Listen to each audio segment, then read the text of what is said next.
कौन थी वो? मैं 8 महीने की प्रेग्नेंट थी और अपनी डिलीवरी के लिए अपने मायके गई थी। माँ ने मुझे फोन पर बताया, घर के पीछे की तरफ जो खाली जमीन थी ना, वहां पर एक नया कमरा बनवा लिया है। इतने सालों के बाद जैसे ही अपने घर में कदम रखा, कुछ अलग सा लगा। माँ, ये घर के पीछे की तरफ नया कमरा बनवाने की क्या जरूरत थी? अरे बेटा, घर के पीछे दूर दूर तक खाली जमीन है।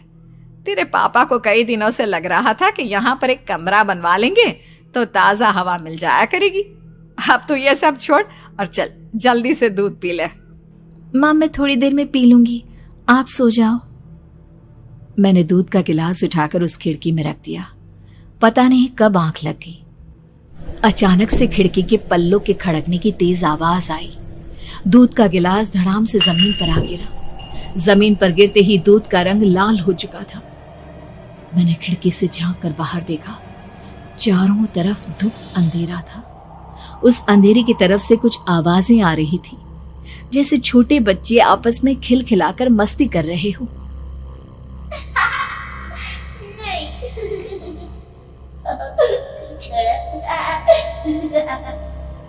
इतनी रात को इतने घनघोर अंधेरे में बच्चों की आवाज कैसे आ रही है? घड़ी में वक्त देखा तो ठीक 12 बजे थे। देखकर मैं सन्न रह गई।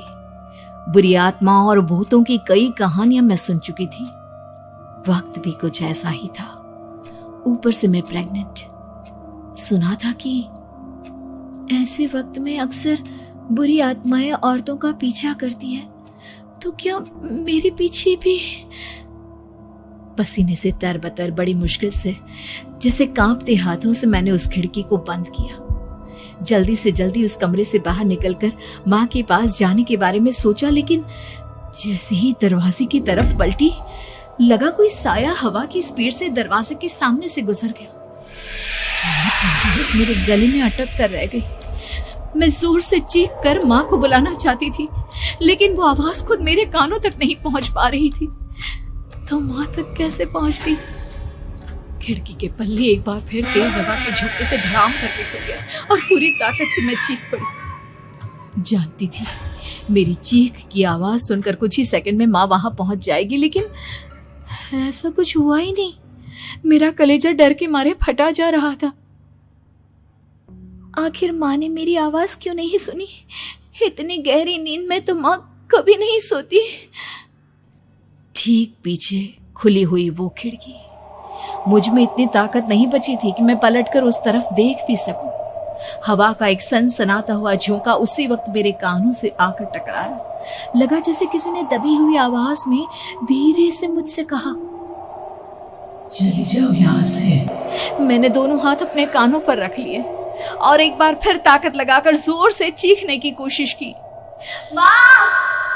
पापा! मेरी आवाज उस कमरे की दीवारों से टकराकर वापस मुझे ही सुनाई दे रही थी।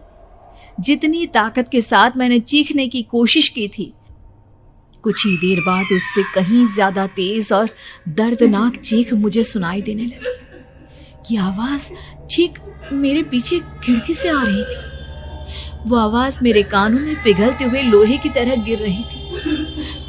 उन आवाजों में हैवानियत थी। वो आवाजें किसी इंसान की नहीं है, इतना मैं समझ चुकी थी। कांप रहे हाथों से मैंने अंधेरे में कुछ ढूंढने की कोशिश की। तभी अचानक मेरा हाथ बेड पर रखी टॉर्च पर पड़ा। किसी तरह ताकत लगाकर टॉर्च का बटन ऑन किया, लेकिन ये क्या?